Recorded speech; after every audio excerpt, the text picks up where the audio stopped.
আল্লাহ তাআলা কিয়ামতের কঠিন ময়দানে যেদিন স্বামী স্ত্রীকে চিনবে না, স্ত্রী স্বামীকে দেখে পালিয়ে যাবে, বন্ধু বন্ধুরে চিনবে না, পীর সাহেব মুরিদরে চিনবে না, মুরিদ পীর সাহেবরে চিনবে না, দলের কর্মী তার নেতারে চিনবে না, নেতা তার কর্মীরে চিনবে না, বন্ধু বন্ধুরে দেখে পালাবে। এই কঠিন মুহূর্তে সূর্যটা মাথার কাছে চলে আসবে, জমিনটা তামার জমিন হবে, আজকের জমিনের মতো নয়।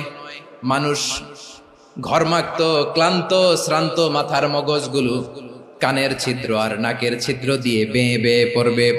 বিশ্বনবী ফরমান, কিয়ামতের ওই কঠিন ময়দানে 7 শ্রেণীর ব্যক্তিকে রব্বুল আলামিন তার আরশের নিচে ছায়া দিবেন।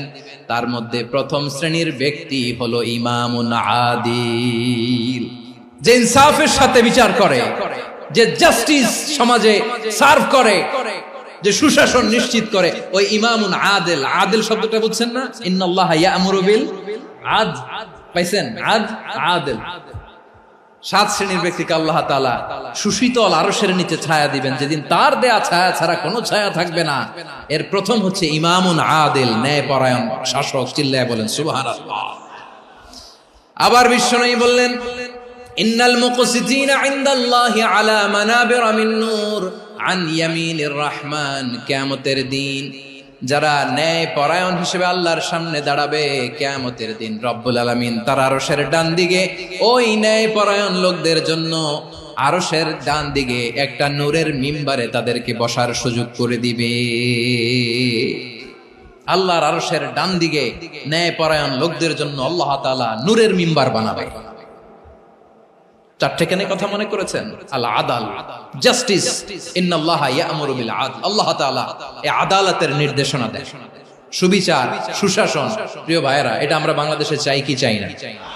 এই যে অরাজকতা, এই যে অন্যায়, এই যে জুলুম, এই যে ইনকনসিস্টেন্সি সমাজের অসঙ্গতির প্রধান কারণ জাস্টিস নাই, সুবিচার নাই, সুশাসন নাই। শেষবারের মতো আওয়াজ করে বলেন তো, আমরা বাংলাদেশে আদল চাই কি চাই না? তাহলে প্রথম নির্দেশনা শেষ। আল্লাহ তাআলা তোমাদেরকে আদলের আদেশ দেন। এরপরে আল্লাহ বললেন, আমি তোমাদেরকে ইহসানের আদেশ দেই। ইন্নাল্লাহা ইয়া'মুরু বিল আদলি ওয়াল ইহসান। আমি তোমাদেরকে যেমনি আদলের নির্দেশনা দেই, তেমনি ভাবে তোমাদেরকে ইহসানের নির্দেশনা দেই। ইহসান, আওয়াজ করে সবাই বলেন তো ইহসান। ইহসান মানে কারো প্রতি সফট হার্টেড হওয়া, মহানুভব হওয়া, অনুগ্রহ পরায়ণ হওয়া, অনুগ্রহশীল হওয়া, একে অপরের প্রতি দয়াদ্র হওয়া। একে অপরের প্রতি দয়াদ্র, অনুগ্রহশীল হওয়া ছাড়া মানবিক সমাজ কশিনকালেও গঠন করা সম্ভব না। প্রিয় ভাইয়েরা, সুন্দর আচরণ দিয়ে, ইহসান দিয়ে যা জয় করা যায়, নরম আচরণ দিয়ে যেটা অর্জন করা যায়, কঠোরতা দিয়ে সেটা পারা যায় না। বিষ্ণু ঈসা ইসলাম ইহসান দিয়ে, কোমল আচরণ দিয়ে, তার অনুগ্রহ দিয়ে তিনি অনেক কাফিরের হৃদয়কে জয় করে ফেলেছেন। সাইয়েদনা সুমামা ইবনে উসাল রাদিয়াল্লাহু তাআলা আনহুর কথা মনে পড়ে যায়। তিনি ছিলেন ইয়ামামার বাদশা। মদিনাতে বিশ্বনবীকে হত্যা করার নিয়তে এসেছিলেন। গোপনে গোপনে বিশ্বনবীকে হত্যা করে আবার ইয়ামামাতে তিনি ফিরে যাবেন। কিন্তু কি অবাক করা কাণ্ড, হত্যা করতে পারে নাই, সাহাবাদের হাতে তিনি ধরা পড়ে গেলেন।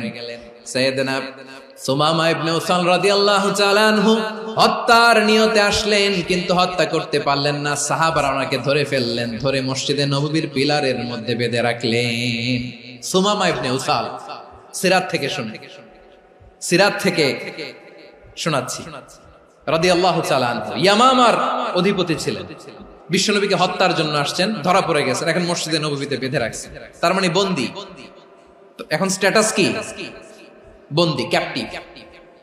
তো বিষ্ণু ঈসা ইসলাম সাহাবাদেরকে বললেন, তার খোঁজ খবর নিও, সুমামা ইবনে উসালের খোঁজ খবর নিও। সাহাবারা বলেন, ইয়া রাসূলুল্লাহ, আপনাকে হত্যা করতে এসেছে, তার তো কঠিন ক্যাপিটাল পানিশমেন্ট হওয়া দরকার, কঠিন শাস্তি হওয়া দরকার। বিশ্বনবী বললেন, না, আমি যেটা জানি তোমরা সেটা জানো না, তোমরা সুমামার সাথে ভালো আচরণ করো। বিশ্বনবী সুমামার কাছে গেলেন।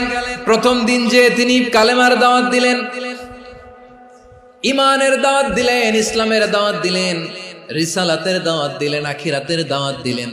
পরের দিন যে বিশ্বনবী সালাতের দাওয়াত দিলেন, যাকাতের দাওয়াত দিলেন, ইসলাম কি, কিভাবে, কেমন করে পালন করতে হয় চমৎকার আর্টিকুলেট করতে শুরু করলেন। তন্ময় হয়ে সুমামা ইবনে উসাল রাদিয়াল্লাহু তাআলা আনহু বিশ্বনবীর কথাগুলো শুনতে আরম্ভ করলো। একদিন নয়, 2 দিন নয়, টানা 3 দিন বিশ্বনবী সুমামার কাছে ইসলামকে প্রেজেন্ট করেছেন, উপস্থাপন করেছেন। আওয়াজ করে বলেন, কয় দিন? 3 দিন।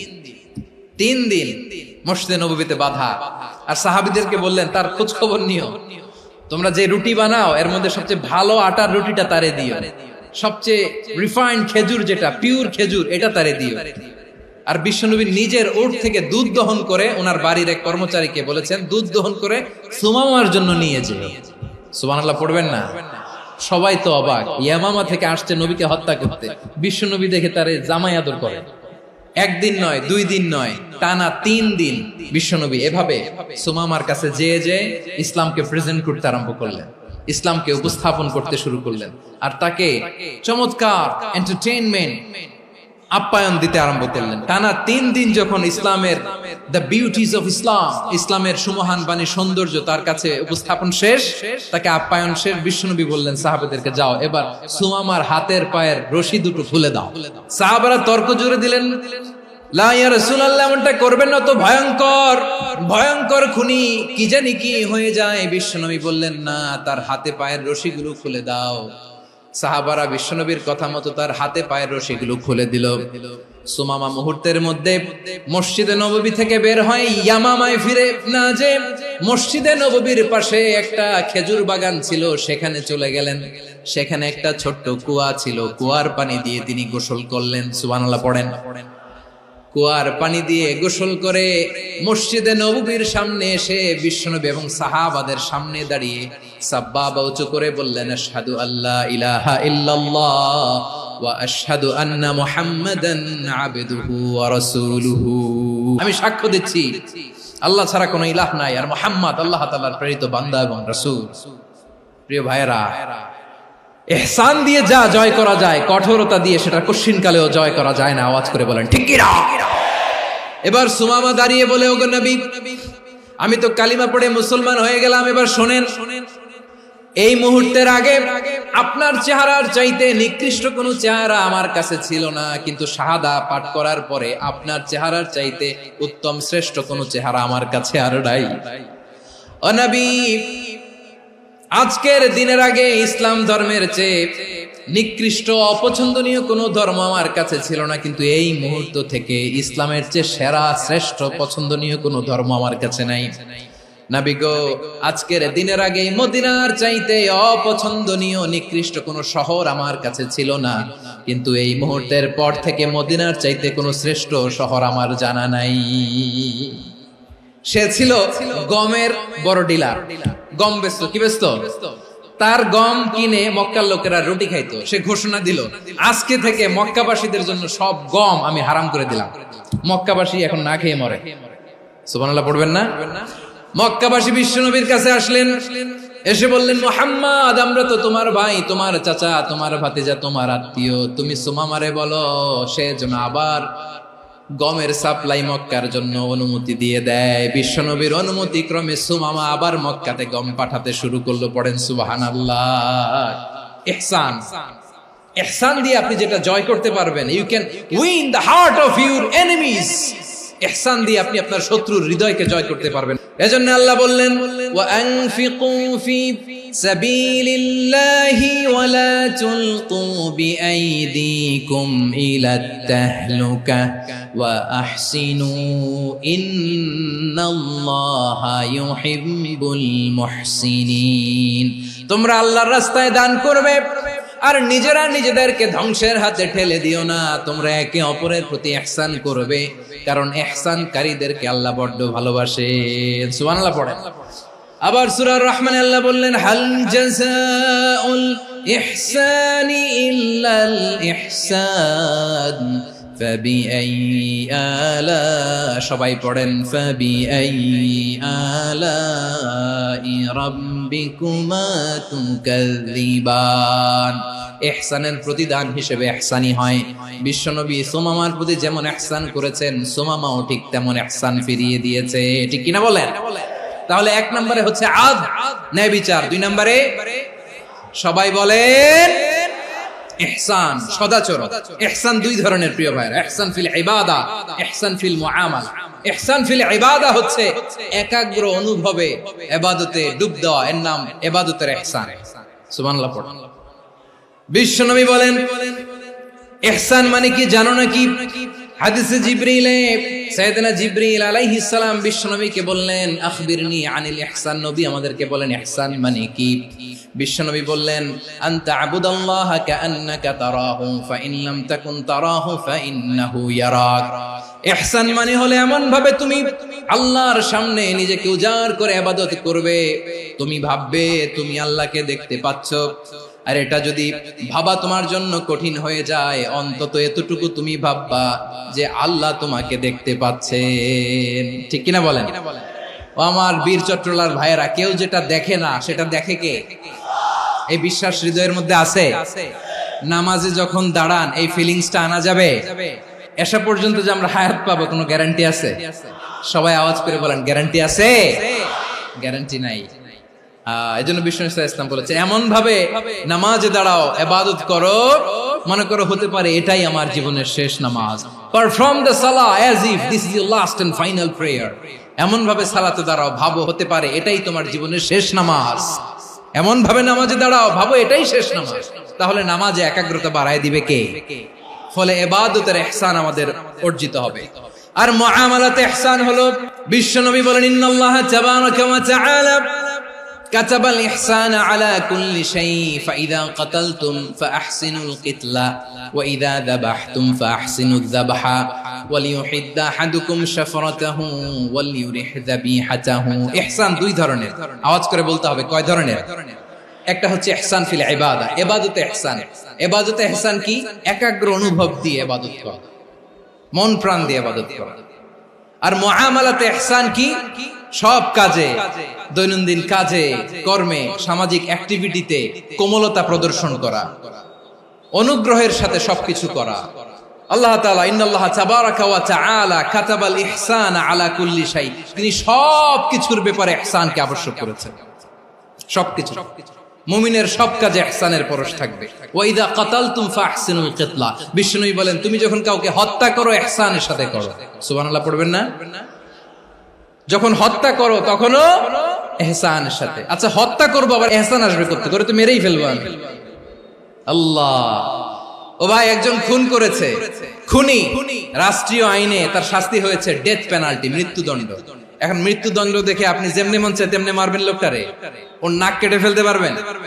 ওর কান কাটতে পারবেন? ওর চোখ উপড়ে ফেলতে পারবেন আপনি? যেমন মন চায় তার অঙ্গহানি করা যাবে না। ইহসানের সাথে তাকে হত্যা করো। সুবহানাল্লাহ, this is Islam, this is the true essence of ইসলাম।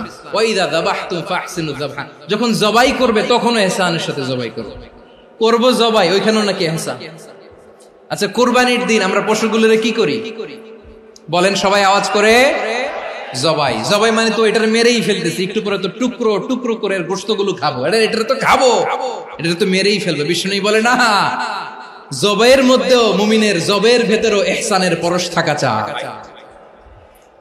যখন জবাই করবে প্রাণীটাকে হাত পা টাইট করে বেঁধে নাও, ছুরিটাকে শার্পেন করে নাও, ধারালো করে নাও, যাতে অল্প সময়ে জবাইটা হয়ে যায়, প্রাণীটা যাতে কম কষ্ট পায়। সুবহানাল্লাহ পড়ে।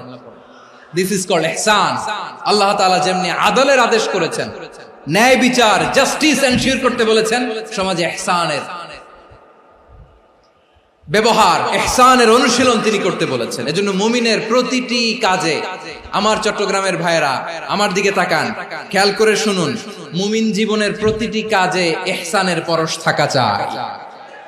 আমরা যেন আমাদের পরিবারের প্রতি ইহসান করি, আমরা যেন আমাদের কর্মচারীদের প্রতি ইহসান করি, আমরা যেন আমাদের কলিগদের প্রতি ইহসান করি, আমরা যেন আমাদের ভাইদের প্রতি ইহসান করি। মুমিন জীবনের প্রতি কাজে ইহসানের পরশ থাকার দরকার আছে না নাই?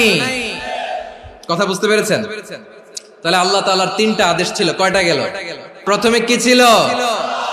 আদল। দুই নম্বরে তিন নম্বরে রব্বুল আলামিন বললেন ওয়া ইতাইদিল কুরবা, নিকট আত্মীয়দেরকে দান করো।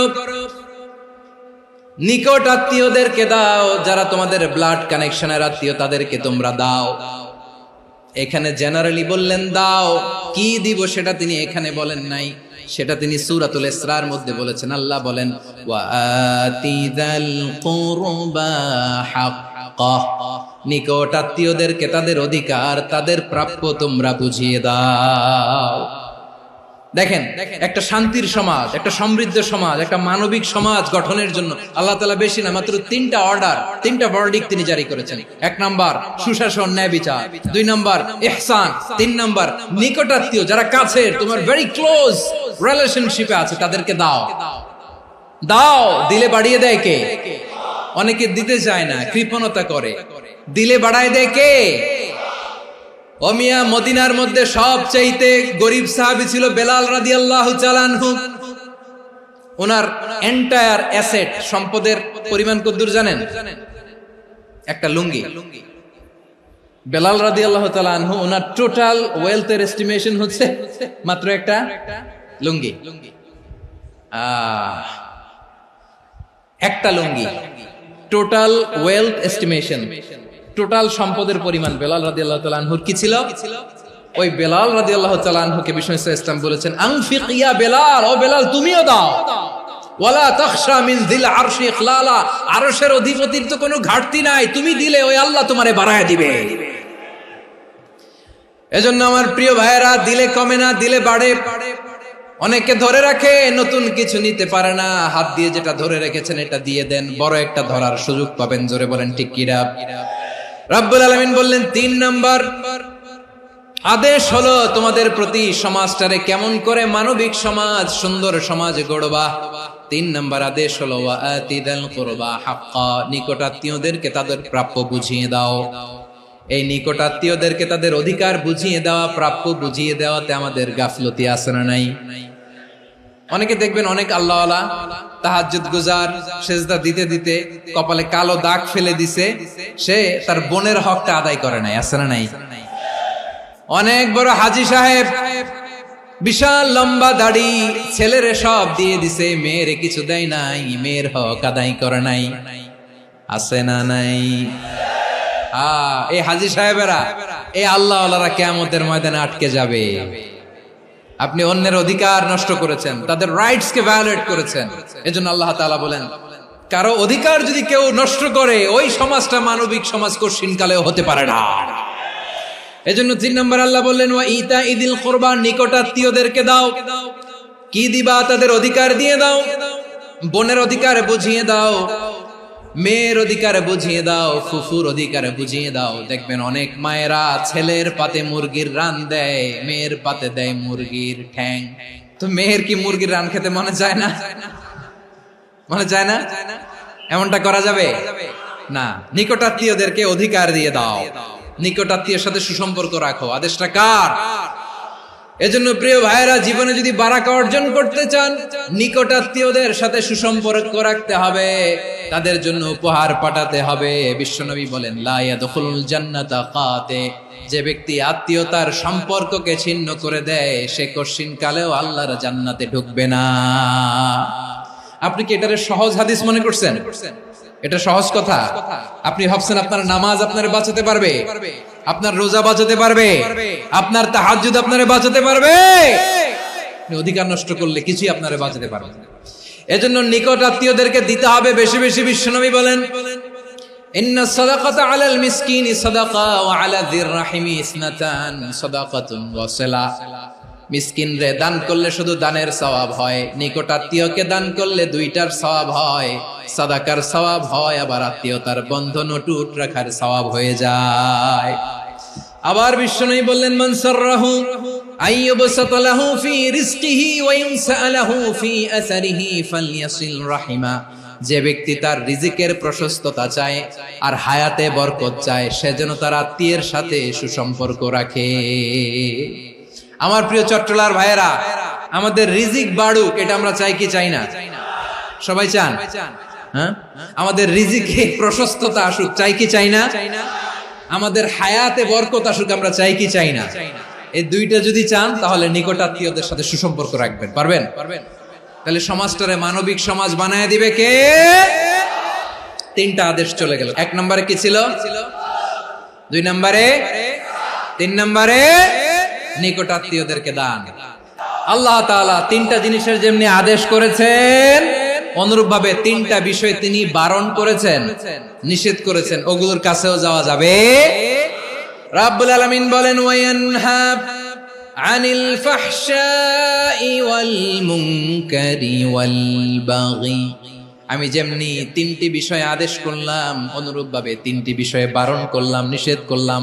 আমার 1 নাম্বার নিষেধাজ্ঞা হলো অশ্লীলতার প্রতি। ফাহশা, ওয়ায়ানহা আনিল ফাহশা, আল্লাহ তাআলা অশ্লীলতাকে নিষেধ করেছেন। কোন জিনিসকে? সবাই বলুন, কোন জিনিসকে? যত ধরনের, যত টাইপের, যত ক্যাটাগরির অশ্লীলতা হতে পারে সব অশ্লীলতাকে হারাম করেছেন কে? ফাহশা মানে কি? কথায়, কাজে, আচরণে, কমেন্ট, ফেসবুকের কমেন্টসে যত ধরনের নোংরামো আছে, যত ধরনের অশ্লীলতা আছে, এটাকে আরবিতে বলে ফাহশা। রাব্বুল আলামিন বলেন, কুল ইন্নামা حرم ربي الفواحش ما ظهر منها وما بطن। ও নবী, আপনি বলে দেন, আমার রব প্রকাশ্য, অপ্রকাশ্য, স্পষ্ট কিংবা অস্পষ্ট, দৃশ্যমান কিংবা অদৃশ্যমান সব অশ্লীলতাকে হারাম করেছেন। সব ধরনের অশ্লীলতা হারাম। আল্লাহ তাআলা আমাদেরকে অশ্লীলতা থেকে বাঁচান। এবার বলেন, আমাদের সমাজে অশ্লীলতা আছে না নাই? অশ্লীলতা নানা ভাবে, নানা নামে, নানা মোড়কে আমাদের সমাজে আছে না নাই? সংস্কৃতির নামে, ফ্যাশনের নামে, বিনোদনের নামে, উপন্যাসের নামে, কনসার্টের নামে অশ্লীলতা আছে না নাই? আপনি দেখেছেন কনসার্টগুলোর অবস্থা? আমাদের তরুণ তরুণীরা, আমাদের যুবক যুবতীরা, আমাদের জেনজিরা, কি অবস্থা ওইখানে? কনসার্টের নামে অশ্লীলতা আছে না নাই? ছেলে মেয়ে একে অপরকে জড়ায় ধরতেছে, একে অপরকে চুমু খাচ্ছে, প্রকাশ্যে, দিবালোকে, গণমানুষের সামনে। আল্লাহ তাআলা এই অশ্লীলতা থেকে আমাদেরকে বেঁচে থাকতে বলেছেন। রূপালী জগতের নামে অশ্লীলতা আছে না নাই? এই টার্মটা আপনারা জানেন না? রূপালী জগৎ কি জগৎ? আসলে কি রূপালী জগৎ না অন্ধকার জগৎ? আমার বোনেরা, আপনাদেরকে যে কি বলে তারা বুঝায়, রূপালী জগৎ শুনেই আপনি ভরকে যাবেন না। রূপালী জগতে যে নারী যত বেশি উলঙ্গ, সে নাকি তত বেশি সাহসী। জানেন? বলে এটা একটা সাহসী নারী, খুব সাহসী পদক্ষেপ তার। যত বেশি শরীর থেকে কাপড় নামাতে পারবে, যত বেশি বস্ত্রহীন হয়ে নিজেকে প্রেজেন্ট করতে পারবে, সে নাকি তত বেশি সাহসী। আমার চট্টলার ভাইয়েরা, শয়তানের প্রথমে এজেন্ডা ছিল বনি আদমকে বস্ত্রহীন করা। সে আদম এবং হাওয়া আলাইহিস সালামকে নিষিদ্ধ গাছের ফল খাইয়ে তাদেরকে বস্ত্রহীন করেছে। এই জামিনেও সে আমাদেরকে বস্ত্রহীন করতে চাইবে। এই রূপালী জগতের নামে তারা এটা করে। আমার প্রিয় বোনেরা, আপনি জানেন না আপনার দাম কত? ওরা আপনাদেরকে বিজ্ঞাপনের সস্তা পণ্য বানাতে চায়। ওরা আপনাদেরকে ওদের ভোগের লিপসার টুলস বানাতে চায়। ওরা আপনাদেরকে দিয়ে ওদের খায়েশ পূরণ করতে চায়। এটা আপনাদের জন্য মোটেও ডিগনিটি নয়, এটা আপনাদের জন্য সম্মান নয়। আপনার সম্মান শালীনতায়, আপনার সম্মান হেজাবে, আপনার সম্মান ভদ্রতায়, আপনার সম্মান আপনার ডিসেন্ট পোশাকে। পোশাক বলে দেয় এই নারীটা ভদ্র না অভদ্র। পোশাক বলে দেয় এই মেয়েটা কোন ঘরের মেয়ে। আপনি জানেন না, আপনারা সস্তা পণ্য বানায়, ভোগের পণ্য, বিলবোর্ডে আপনাকে উলঙ্গ করে উপস্থাপন করে। এই অশ্লীলতার সাথে ইসলামের কোন সম্পর্ক। এজন্য আল্লাহ বলেন, আমি অশ্লীলতাকে হারাম করেছি। অশ্লীলতাকে হারাম করার প্রথম কারণ হলো এর মাধ্যমে মানবতাকে অপমানিত করা হয়। কারণ মানুষের সম্মান মানুষের পোশাকে। মানুষ যখন পোশাকহীন হয়ে যায়, বস্ত্রহীন হয়ে যায়, তার সম্মান কমে যায়। ঠিক কিনা? অশ্লীলতাকে হারাম করার প্রথম কারণ হচ্ছে মানুষ মানুষকে অপমান করে। একটা নারী, সে তো সম্মানিত, নারী যে কত সম্মানিত নারীরা এটা বুঝেই নাই। বিশ্বনবী বলেন আদ-দুনিয়া কুল্লুহা মাতা ওয়া খায়রু মাতা'আদ দুনিয়া আল মারআতুস সালিহা। আমার বোনেরা, 5টা প্যান্ডেলে আপনারা এলইডিতে আমার আলোচনা শুনছেন, আমি জানি। আপনাদের এই গর্ভ যে কত দামি আপনি জানেন না। আপনার পেট থেকেই আসবে আগামী দিনের সালাহুদ্দিন আল আইয়ুবী। আপনার পেট থেকেই আসবে অনাগত দিনের ইমাম মাহদী আল মুনতাযর। আপনার পেট থেকেই আসবে অনাগত দিনের ফয়সাল, ওয়াসিম, মুগ্ধ, আবু সাইদের মতো বীর যোদ্ধা। আমার প্রিয় বোনেরা, আমার প্রিয় বোনেরা, বিশ্বনবীর কথার ওজন খেয়াল করেন। আদ-দুনিয়া কুল্লুহা মাতা ওয়া খায়রু মাতা'আদ দুনিয়া আল মারআতুস সালিহা। দুনিয়ার সবকিছুই অ্যাসেট, এর মধ্যে সবচেয়ে দামি অ্যাসেট নেককার নারী। আপনার গর্ভ যে কত দামি আপনি জানেন না। নিজের সময়টাকে কাজে লাগান, কোরআন পড়েন, সুন্নাহ পড়েন। আপনার অনেক দায়িত্ব ঘরে। You are the MD of your family. একটা family it's a very big institution. পরিবার একটা অনেক বড় প্রতিষ্ঠান। And you are the MD of your institution. আপনি এই পরিবারের MD, managing director of your family. এখানে আপনার কত দায়িত্ব। আপনি ছেলে মেয়েদেরকে তারবিয়া করবেন, আপনি আপনার স্বামীর জন্য ঘরটারে জান্নাতের নীর বানাবেন, আপনার জন্য জান্নাতের ডুপ্লেক্স বাড়ি ওইখানে তৈরি করে রাখবে কে? আপনি যে কত দামি আপনি জানেন না। নারীদেরকে আল্লাহ বানিয়েছেন উচ্চতর করে, নিম্নতর নয়। নারীদেরকে ছোট্ট জিনিস দিলে এটারে বড় করে দেয়। নারীদেরকে ভ্রূণ দিলে, শুক্রাণু দিলে নারী এটারে বাচ্চা হিসেবে উপহার দেয়, ঠিক কিনা? বিয়ের মাধ্যমে স্বামী যখন তার শুক্রাণু তার স্ত্রীকে উপহার দেয়, স্ত্রী রিটার্নে কি উপহার দেয়? ফুল ফর্ম বেবি, মানব সন্তান। দেখছেন, আপনি দিলেন একটুকুনি, দিছে বিশাল। আপনি যদি নারীকে বাজার এনে দেন, নারী এটাকে সুস্বাদু খাবারে রূপান্তর করে দেয়। আপনি তাকে একটা মুচকি হাসি দিয়ে দেন, সে তার কলিজা দিয়ে দেয়। কিন্তু যদি আপনি তার মনে কষ্ট দেন, সে আপনার জীবনকে জাহান্নাম বানায়া দেয়। নারীর মন বুঝতে পারলে নেয়ামত, বুঝতে না পারলে কিয়ামত। আমার প্রিয় বোনেরা, আপনি যে কত দামি আপনি জানেন না। অনেক দামি আপনি।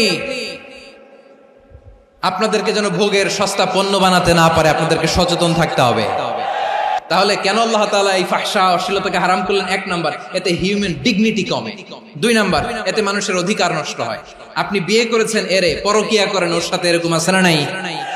স্ত্রীর অধিকার নষ্ট করেছেন। আপনি বিবাহ সম্পর্কে আবদ্ধ হয়েছেন তার সাথে, আপনি পরকিয়া করেন ওই ছেলের সাথে, আপনি আপনার হাজবেন্ডের সাথে বিট্রে করেছেন।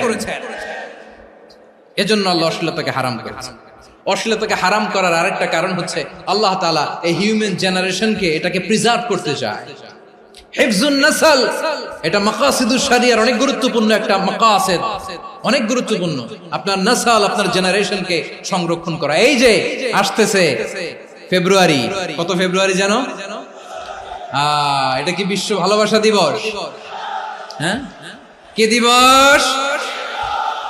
এই বিশ্ব ভালোবাসা দিবসের সাথে মুসলমানদের কোনো সম্পর্ক নাই। আমার প্রিয় ভাইরা, এই যে আপনি অবৈধ সম্পর্কে জড়ালেন, কেন আল্লাহ অশ্লীলতাকে হারাম করেছে দেখেন। বলতেছিলাম যে এটা আপনার নাসল, আপনার জেনারেশন, আপনার লিনিয়েজ, আপনার বংশকে প্রিজার্ভ করা। কে কার বাবা, কে কার মা, বাবা মা জানা, প্রজন্মকে প্রিজার্ভ করা, এটা ইসলাম ওয়াজিব করে দিয়েছে।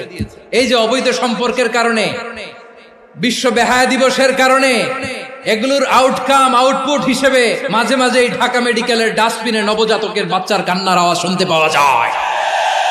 চট্টগ্রাম মেডিকেলের ডাস্টবিনে নবজাতকের কান্না শুনতে পাওয়া যায়। বীর চট্টলার মুসলমানেরা বুঝতে পারলে আওয়াজ করে বলেন, এই যে চট্টগ্রাম মেডিকেলে যে নবজাতকটা পাওয়া গেল, ওর বাবাকে আমাকে বলেন, ওর মাকে, ও কোন ফ্যামিলির সন্তান কেউ জানে? আপনি হিউম্যান ডিগনিটিকে অপমান করেছেন না? আপনি তার ভবিষ্যৎকে অন্ধকার করেছেন না? আপনি তার লিনিয়েজকে প্রশ্নবিদ্ধ করে দিয়েছেন না? এই জন্য আল্লাহ তাআলা অশ্লীলতাকে আমাদের জন্য হারাম করে দিয়েছেন। পড়েন সুবহানাল্লাহ। এই জন্য রাব্বুল আলামিন বলেন, কুল ইন্নামা হারাম রাব্বিয়াল ফাওয়াহিশা মা যাহারা মিনহা ওয়া মা বাতান।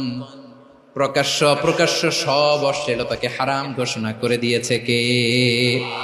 আবার দুনিয়ার বুকে যারা অশ্লীলতার প্রসার করে তাদের জন্য শাস্তি মজুদ রেখেছে কে? রাব্বুল আলামিন বলেন, ইন্নাল্লাযীনা يحبون أن تشيع الفاحشة في الذين آمنوا لهم عذاب أليم في الدنيا والآخرة والله يعلم وأنتم لا تعلمون নিশ্চয়ই যারা বিশ্বাসীদের মাঝে অশ্লীলতার প্রচার প্রসার করতে চায় তাদের জন্য আমি মর্মন্তুদ শাস্তি প্রস্তুত করে রেখেছি, দুনিয়াতেও রেখেছি, আখিরাতেও রেখেছি। ঘোষণাটা কার? যারা এই নাটকের নামে, সিনেমার নামে, রূপালী জগতের নামে, মুভির নামে